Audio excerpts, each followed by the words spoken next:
মান দেবেন কে, খুশি হবেন কে? দেওয়ার নিয়তটা, কাইফিয়াতটা ঠিক করেন। কবুল করবেন আল্লাহ, দয়াময় দয়া করে। বলুন না সুবহানাল্লাহ। ফাসাল্লি, আপনি নামাজ পড়ুন, রাব্বিকা ওয়ানহার, আর আপনার পালন কর্তার উদ্দেশ্যে আপনি কুরবানি করুন। ইন্না শানিয়াকা হুয়াল আবতার, নিশ্চয় যারা আপনার শানে গোস্তাকি করেছে তারাই হলো আবতার, তারাই হলো নিবংশ, তারাই হলো মাকতুউল নাসাল, তারাই হলো লেজ কাটা, তারাই হলো আটকুরে, আপনি নয়। তারা মাকতুউন নাসাল, আপনি মাকতুউন নাসাল নয়। জোরে বলে। নবীর নাসালকে আল্লাহ কাটেনে, নবীর নাসাল আল্লাহ কাটেনে, নবীর নাসালকে আল্লাহ ইমাম হাসান হুসাইনের উপর থেকে আল্লাহ চালিয়েছেন। বলুন না সুবহানাল্লাহ। রাদিয়াল্লাহু তাআলা আনহুমা, সেই নবীর ভালোবাসা, সেই নবীর মহব্বত। নবীর দুটো মেয়েকে বিয়ে করলেন উসমান ইবনে আফফান, দ্বীনের জন্য যে খেদমত, আল্লাহু আকবার। নবী পাক মেয়ের বিয়ে দিলেন হযরত রুকাইয়া রাদিয়াল্লাহু তাআলা আনহার সাথে। দ্বিতীয় হিজরি, 21 বছর বয়স, বদরের যুদ্ধের দিন। উসমান ইবনে আফফান বদরের যুদ্ধে যাননি। নবী নিষেধ করেছিলেন, যেও না আমার মেয়ের কাছে থাকো, মেয়েটা অসুস্থ। তবে আল্লাহ তোমার নামায় আমালে জিহাদের সওয়াব লিখে দেবে, আর গনিমতের মাল যা হবে সবাই যা পাবে তুমিও এক ভাগ তা পাবে। জোরে বলে। এবারে আমি আপনাদের কাছে জানতে চাই, যুদ্ধ হওয়ার আগে বলেছে না পরে বলেছে? তাহলে গনিমতের মাল হবে নবী জানলেন কি করে? আল্লাহ আমার নবীকে জানিয়ে দিয়েছিলেন বদরে মুসলমানরা জয়ী হবে। সুবহানাল্লাহ বলে। সবাই যা পাবে তুমিও এক ভাগ পাবে। আমার মেয়ের কাছে থাকো। 21 বছর বয়স, দ্বিতীয় হিজরি। হযরতে রুকাইয়া রাদিয়াল্লাহু তাআলা আনহা, ছেলে ছিল একটা, নাম রেখেছেন হযরত আব্দুল্লাহ রাদিয়াল্লাহু তাআলা আনহু। ইন্তেকাল হয়ে গেলে। ইন্না লিল্লাহি ওয়া ইন্না ইলাইহি রাজিউন। পরের বছর তৃতীয় হিজরি, নবীর আর এক মেয়ের সাথে বিয়ে হয়ে গেল, হযরতে উম্মে কুলসুম রাদিয়াল্লাহু তাআলা আনহা। ওনার কোনো ছেলেও ছিল না, মেয়েও ছিল না, ছেলেও নেই মেয়েও নেই। নবম হিজরিতে উনি ইন্তেকাল হয়েছিলেন। ইন্না লিল্লাহি ওয়া ইন্না ইলাইহি রাজিউন। আমার নবী বলেছিলেন, আল্লাহ যদি আমাকে আরো মেয়ে দিতেন, আমি নবী আমার উসমানের সাথেই তার বিয়ে দিতাম। আর জোরে বলা যাবে না? আল্লাহ নবী মদিনা শরীফে বার হয়ে গেলেন। ও যুবকেরা, ও আমার মুরব্বি বাপদাদারা, আল্লাহ নবী মদিনা শরীফে কবরস্থান জান্নাতুল বাকির কাছে চলে গেলেন, জান্নাতুল বাকির সামনে চলে গেলেন। তখন কবরস্থান ছিল না, তখন কবরস্থান হলো না। ও যুবকেরা, আল্লাহ নবী চতুর্দিকে ঘুরে ঘুরে দেখেন, আল্লাহ নবী চতুর্দিকে ফিরে ফিরে দেখেন। আল্লাহ নবীর বড্ডা পছন্দ হয়ে গেল, আল্লাহ নবীর বড্ডা মনে লেগে গেল। আল্লাহ নবী ডাক দিয়ে দিলেন, আল্লাহ নবী ডেকে নিলেন, ও বাবা উসমান রাদিয়াল্লাহু তাআলা আনহু, আমি নবী, আমার বড্ডা পছন্দ বাবা, আমার বড্ডা মনে লেগেছে বাবা, ওই জায়গাটা দেখো বাবা। আমি নবী, আমার বড্ডা পছন্দ বাবা। হযরত উসমান ইবনে আফফান রাদিয়াল্লাহু তাআলা আনহু টুকটুক করে চলে গেলেন, চতুর্দিকে ঘুরে ঘুরে দেখেন, চতুর্দিকে ফিরে ফিরে দেখেন, জায়গাটার মালিকের কাছে গেলেন, ওই জায়গাটা কিনে নেন। আল্লাহ নবীর সামনে চলে গেলেন, আল্লাহ নবীর কাছে দিকে দাঁড়িয়ে গেলেন। আসসালামু আলাইকুম ইয়া রাসূলুল্লাহ, হাবিবাল্লাহ। আল্লাহ নবী সালামে জবাব খানা দিলেন, আল্লাহ নবী উত্তর খানা দিলেন। আল্লাহ নবী জিজ্ঞাসা করলেন, ও বাবা উসমান রাদিয়াল্লাহু তাআলা আনহু, তুমি কি জায়গাটা দেখেছো বাবা? তুমি কি জায়গাটা দেখলে বাবা? আমি নবী, আমার বড্ডা পছন্দ বাবা, আমি নবী, আমার বড্ডা মনে লেগেছে বাবা। ইয়া রাসূলুল্লাহ, হাবিবাল্লাহ, ইয়া রাসূলুল্লাহ, হাবিবাল্লাহ। আল্লাহ পাকের নবী, আমি উসমান রাদিয়াল্লাহু তাআলা আনহু শুধু জায়গাটা দেখিনি হুজুর, জায়গাটা কিনেছি হুজুর, জায়গাটা কিনে এনেছি হুজুর। আল্লাহ নবী জিজ্ঞাসা করলেন, ও বাবা উসমান রাদিয়াল্লাহু তাআলা আনহু, আমি নবী কিনতে বলি নাই, আমি নবী তো দেখতে বলেছি। ইয়া রাসূলুল্লাহ, হাবিবাল্লাহ, ইয়া রাসূলুল্লাহ, হাবিবাল্লাহ। আল্লাহ পাকের নবী, আপনার যে জায়গাটা পছন্দ হবে, আমি উসমান কি না কিনে থাকতে পারি?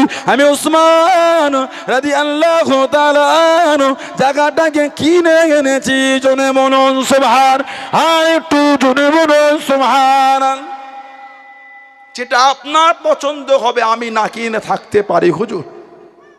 মদিনার কবরস্থান জান্নাতুল বাকি পুরো জায়গাটা কিনেছেন উসমান ইবনে আফফান রাদিয়াল্লাহু তাআলা আনহু।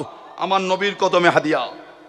নবী বলেছেন যে জান্নাতুল বাকিটা কিনে দিল এই কবরস্থান, সেজন্য নিজের জান্নাতটা দুনিয়া থেকে কিনে নিল।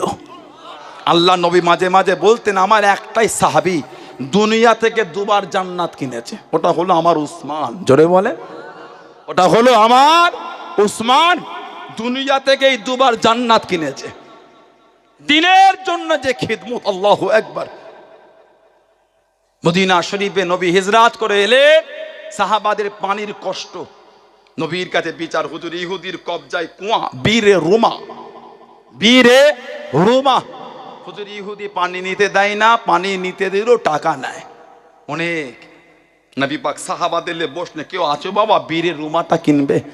যে বীরে রুমাটা কিনবে সেজন্য নিজের জান্নাত দুনিয়া থেকে কিনে নিল। উসমান ইবনে আফফান দাঁড়িয়ে বলে ইয়া রাসূলুল্লাহ আমি কিনবো। সুবহানাল্লাহ বলে। হুজুর গেলেন, ইহুদি দেবে না। উনি বললেন তোমার যত ইচ্ছা তুমি দাম চাও। অর্ধেকটা কিনেছেন, অর্ধেক। পালা হলো তোমার এই কদিন আমার এই কদিন। উসমান ইবনে আফফানের যেদিন বাড়ি আসে উনি পানিটা সবার জন্য ফ্রি করে দেন। আর ইহুদির বাড়ি এলে টাকা, আর কেউ নিচ্ছে না তো, টাকাতে কে পানি কিনবে? ফ্রি পানি পাচ্ছে। ইহুদি দেখছে রেখে লাভ নেই, আরো অর্ধেকটা বিক্রি করে দিলেন। উসমান ইবনে আফফান রাদিয়াল্লাহু তাআলা আনহু আমার নবীর কদমে হাদিয়া করে দিলেন। জোরে বলে। আজও মদিনা শরীফে ওই বীরে রোমা আর উসমান ইবনে আফফান, হুজুর বীরে উসমান যেটাকে বলা হয়, আর হাদিকায়ে উসমান, উসমান ইবনে আফফানের খাজুরের বাগান আজও শয়ে শয়ে কোটি টাকা ওনার নামে জমা আছে ব্যাংকে। উসমান ইবনে আফফানের নামে আজও টাকা জমা, ওই হুজুরের নাম করে প্রতি বছর ওই জায়গায় জমা হয়। ওখান থেকে গরিব মিসকিন অসহায়দের উসমান ইবনে আফফানের ওনার নাম থেকে খরচা করা হয়। জোরে বলে। কিয়ামত পর্যন্ত সাদকায়ে জারিয়া আমলটা জারি। জোরে বলে। আর জোরে বলা যাবে না। উসমান ইবনে আফফান ইসলাম জাহানের তৃতীয় নম্বর খলিফা।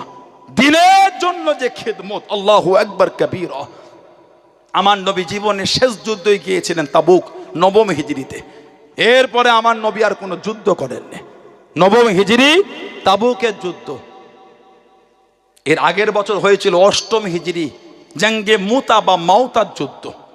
অষ্টম হিজরি জঙ্গে মুতা বা মাউতার যুদ্ধ। 3000 সাহাবা, 3 জন সেনাপতি, হযরতে যায়েদ ইবনে হারেসা, হযরতে জাফর ইবনে আবি তালিব আর হযরতে আব্দুল্লাহ ইবনে রাওয়াহা রাদিয়াল্লাহু তাআলা আনহুমা, 3 জন হলেন সেনাপতি। 3000 সাহাবা। এই 3000 এর মধ্যে জায়গা করে নিলেন হযরতে খালিদ বিন ওয়ালিদ রাদিয়াল্লাহু তাআলা আনহু। জোরে বলুন না সুবহানাল্লাহ। রোম সাম্রাজ্য, রোমক হেরাকেল বাদশা, হেরাকেল পরবর্তী সময় উনি মুসলমান হয়েছিলেন। হেরাকেল বাদশা মুসলমান হলে ইসলাম জাহানের দ্বিতীয় খলিফা হযরতে ওমর রাদিয়াল্লাহু তাআলা আনহুকে উনি চিঠি লিখেছিলেন। জানার সানে নবী বলেছেন লাউ কানা নবিয়ুন বাদি লাকানা ওমর। আল্লাহ যদি আমার পরে কাউকে নবী করতেন, আল্লাহ আমার ওমর ফারুককে নবী বানাতেন। বলুন না সুবহানাল্লাহ। তারপরেই বলেছেন আনা খাতামান নবিয়্যিন লা নবিয়্যা বাদি বা লা বাদি নবিয়্যা। আমি হলাম শেষ নবী, আমার পরে কেউ নবী হবে না। যদি নবী হতো আল্লাহ আমার ওমর ফারুককে নবী বানাতেন। বলুন না সুবহানাল্লাহ। সেই হযরত ওমর ওনাকে হেরাকেল বাদশা হেরাকেলিয়াস চিঠি করেছেন, হুজুর আমার মাথায় বড্ড যন্ত্রণা হয়, মাথায়। হযরত ওমর ফারুক চিঠি পেলে ওনার জন্য একটা টুপি পাঠালেন। টুপি, হেরাকেল বাদশা টুপি। এই টুপিটা যখন উনি মাথায় দিতেন আল্লাহ পাকের হুকুম মাথার যন্ত্রণা ভালো হয়ে যেত। আর যেই টুপিটা খুলতেন যন্ত্রণা হতো। হেরাকেল বাদশার মনে একটা প্রশ্ন হলো, টুপিটায় কি আছে দেখবো, পড়লে যন্ত্রণা ভালো হয়, খুললে যন্ত্রণা হয়। টুপিটা খুলে দেখছেন টুপিতে উমর ফারুক লিখে পাঠিয়েছেন বিসমিল্লাহির রহমানির রহিম। জোরে বলে। আর জোরে বলা যাবে না। যদি বসতে কোনো জায়গা হচ্ছে না এই দিকটা আসেন, অনেক জায়গা আছে, বসে বসতে হয়, বসেন বছর